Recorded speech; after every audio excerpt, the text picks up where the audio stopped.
Armement de l'espace, la Russie démasque l'hypocrisie occidentale.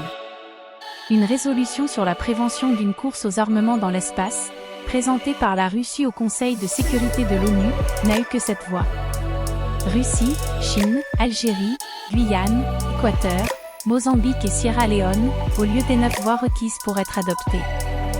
7 pays ont voté contre, États-Unis, France, Royaume-Uni, Japon, Slovénie, République de Corée et Malte, et un pays, Suisse, s'est abstenu.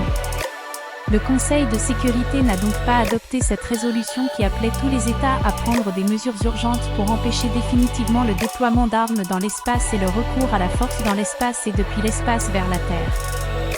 Un coup de poker gagnant pour Vladimir Poutine qui a su mettre au grand jour les intentions des Occidentaux. Nous sommes satisfaits du résultat du vote, a déclaré l'ambassadeur russe Vassili Nebenzia, estimant qu'il avait permis de démasquer les Occidentaux qui avancent vers la militarisation de l'espace.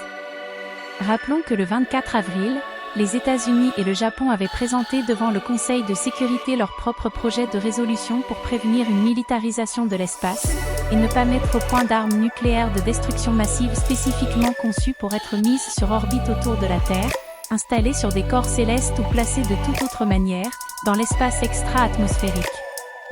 Mais la Russie avait mis son veto en critiquant le fait que le texte ne se concentrait que sur un seul type d'armes, les armes nucléaires. Or, dans ce domaine, la Russie a plusieurs longueurs d'avance sur les États-Unis.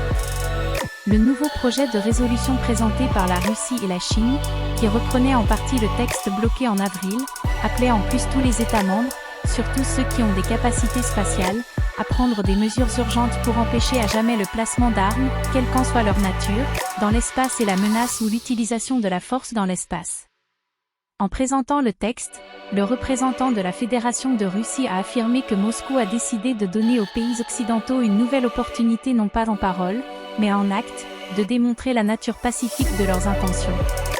Contrairement au projet manifestement politisé, entre les États-Unis et le Japon, la résolution d'aujourd'hui contribuera à garantir l'exploration et l'utilisation exclusivement pacifique de l'espace extra-atmosphérique, a-t-il précisé.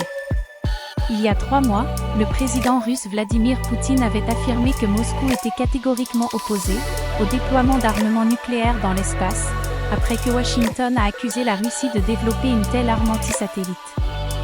Nous avons toujours été catégoriquement opposés au déploiement de tout type d'armes, y compris nucléaires, dans l'espace et nous continuons de l'être, a-t-il déclaré. Mais après ce vote, qui garantira à la Russie que les États-Unis ne chercheraient pas à gagner du temps afin de rattraper son retard, face à Moscou, dans le domaine de la nucléarisation de l'espace? La question reste posée. Une chose est sûre, Vladimir Poutine n'attendra pas que les États-Unis soient en capacité de mettre sur orbite des armes nucléaires. Il le fera avant eux, dès lors que la confiance est rompue entre l'Occident collectif et la Russie.